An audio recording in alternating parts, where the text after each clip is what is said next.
Hola, el meu nom és Paco i junts a la meva companya Melina i el meu company Adrián hem fet l'ofici de fuster. Hem pensat les paraules més importants i les hem realitzat en el treball i les hem buscat en el diccionari.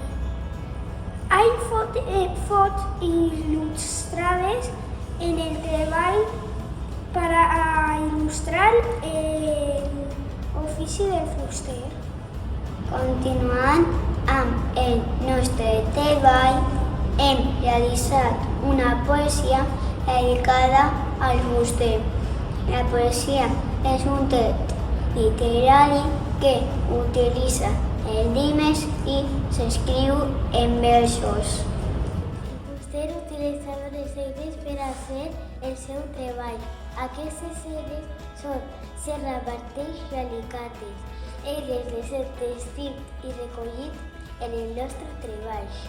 Per acabar el nostre treball, hem realitzat un esquema on resum la informació més important del nostre treball. Aquest resum recull